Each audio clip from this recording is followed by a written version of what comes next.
കഴിഞ്ഞയാഴ്ചയാണ് യുകെയിലെ പ്രാദേശിക തെരഞ്ഞെടുപ്പിന്റെ ഫലങ്ങൾ പുറത്തുവന്നത്.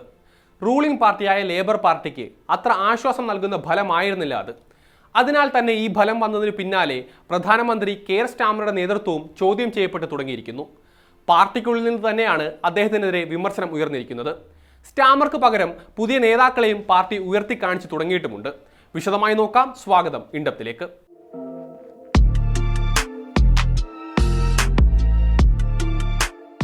ബ്രിട്ടീഷ് രാഷ്ട്രീയത്തിൽ കെയർ സ്റ്റാമറുടെ ഭാവി സംബന്ധിച്ച വലിയ ചർച്ചകൾക്ക് വഴിമരുന്നിട്ടിരിക്കുകയാണ് കഴിഞ്ഞ ദിവസങ്ങളിൽ പുറത്തുവന്ന പ്രാദേശിക തെരഞ്ഞെടുപ്പ് ഫലങ്ങൾ. ഏറ്റവും പുതിയ റിപ്പോർട്ടുകൾ പ്രകാരം ഈ തെരഞ്ഞെടുപ്പിലേറ്റ കനത്ത തിരിച്ചടി ലേബർ പാർട്ടിക്കുള്ളിൽ തന്നെ സ്റ്റാമറുടെ നേതൃത്വത്തിനെതിരെ ചോദ്യങ്ങൾ ഉയരാൻ കാരണമായിട്ടുണ്ട്. ഭരണവിരുദ്ധ വികാരം ശക്തമാണെന്ന സൂചനകൾ ഈ ഫലങ്ങൾ നൽകുന്നതോടെ അടുത്ത പൊതു തെരഞ്ഞെടുപ്പിന് മുൻപായി പാർട്ടിയിൽ ഒരു അഴിച്ചുപണി വേണമെന്ന ആവശ്യം നേതാക്കൾക്കിടയിൽ സജീവമായി കഴിഞ്ഞു. സ്റ്റാമറുടെ നയങ്ങൾ ജനങ്ങൾക്കിടയിൽ വേണ്ടത്ര സ്വാധീനം ചെലുത്തുന്നില്ല എന്ന വിലയിരുത്തലാണ് ഇപ്പോൾ അദ്ദേഹത്തിന് വെല്ലുവിളിയായിരിക്കുന്നത്.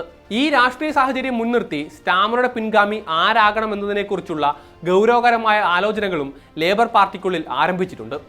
ഈ നേതൃത്വ ചർച്ചകളിൽ ഏറ്റവും മുൻപന്തിയിൽ നിൽക്കുന്ന പേര് ചാൻസലർ റേച്ചൽ റീവ്സിൻ്റെതാണ്.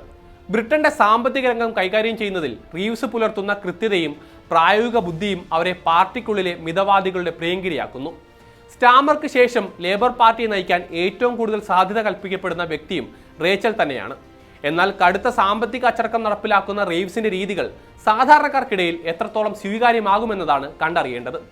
എങ്കിലും അന്താരാഷ്ട്ര തലത്തിലും ബിസിനസ് ഗ്രൂപ്പുകൾക്കിടയിലും റീവ്സിനുള്ള വിശ്വാസ്യത അവരെ ശക്തമായ ഒരു സ്ഥാനാർത്ഥിയായി നിലനിർത്തുന്നുണ്ട്. റേച്ചൽ റീവ്സിന് തൊട്ടു പിന്നാലെ തന്നെ ഡെപ്യൂട്ടി പ്രൈം മിനിസ്റ്റർ ആഞ്ചല റൈനറുടെ പേരും സജീവമായി ചർച്ച ചെയ്യപ്പെടുന്നുണ്ട്. പാർട്ടിയുടെ സാധാരണക്കാർക്കിടയിലും പ്രവർത്തകർക്കിടയിലും തൊഴിലാളി സംഘടനകൾക്കിടയിലും റൈനർക്കുള്ള സ്വാധീനം വളരെ വലുതാണ്. സ്റ്റാമറുടെ ചില കർക്കശ നിലപാടുകളിൽ നിന്ന് വ്യത്യസ്തമായി കൂടുതൽ ജനകീയമായ രാഷ്ട്രീയ ശൈലിയാണ് അവർ പിന്തുടരുന്നത്. പ്രാദേശിക തെരഞ്ഞെടുപ്പിലെ ഫലങ്ങൾ നൽകുന്ന മുന്നറിയിപ്പ് ഉൾക്കൊണ്ട് പാർട്ടി കൂടുതൽ ഇടതുപക്ഷാഭിമുഖ്യം കാണിക്കണമെന്ന വാദത്തിന് റൈനറുടെ നേതൃത്വം കരുത്തു പകരും. സ്റ്റാമറുടെ നേതൃത്വത്തോട് പരസ്യമായി തന്നെ വിയോജിക്കാൻ മടിക്കാത്ത റൈനർ പാർട്ടിക്കുള്ളിലെ മാറ്റം ആഗ്രഹിക്കുന്നവരുടെ പ്രധാന പ്രതീക്ഷയാണ്. ഹോം സെക്രട്ടറി യുവറ്റ് കൂപ്പറും ഈ മത്സര രംഗത്ത് ഇപ്പോൾ നിർണായക സാന്നിധ്യമാണ്.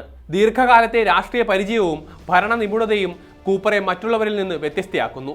സങ്കീർണമായ വിഷയങ്ങളിൽ പക്വമായ നിലപാടുകൾ സ്വീകരിക്കുന്ന അവർക്ക് പാർട്ടിയുടെ എല്ലാ വിഭാഗങ്ങളെയും ഒന്നിപ്പിച്ചു കൊണ്ടുപോകാൻ സാധിക്കുമെന്നാണ് വിലയിരുത്തപ്പെടുന്നത്.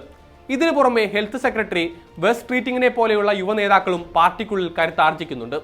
വരും വർഷങ്ങളിൽ ലേബർ പാർട്ടിയുടെ മുഖമായി മാറാൻ സാധ്യതയുള്ള സ്ട്രീറ്റിംഗ് ആരോഗ്യ മേഖലയിലെ തന്റെ ഇടപെടലുകളിലൂടെ ജനശ്രദ്ധ പിടിച്ചുപറ്റി കഴിഞ്ഞു. നിലവിലെ രാഷ്ട്രീയ സാഹചര്യങ്ങൾ പരിശോധിച്ചാൽ കെയർ സ്റ്റാമർക്ക് തന്റെ അധികാരം നിലനിർത്തുക എന്നത് വലിയൊരു വെല്ലുവിളിയായി മാറിയിരിക്കുകയാണ്.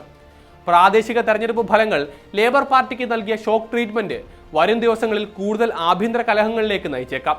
ഭരണത്തിന്റെ പോരായ്മകൾ പരിഹരിക്കാൻ സ്റ്റാമർക്ക് സാധിച്ചില്ല എങ്കിൽ ഇപ്പോൾ ഉയർന്നു വന്നിരിക്കുന്ന ഈ നേതാക്കളിൽ ഒരാൾ ബ്രിട്ടന്റെ അടുത്ത പ്രധാനമന്ത്രിയായി എത്താനുള്ള സാധ്യതയും തള്ളിക്കളയാനാകില്ല.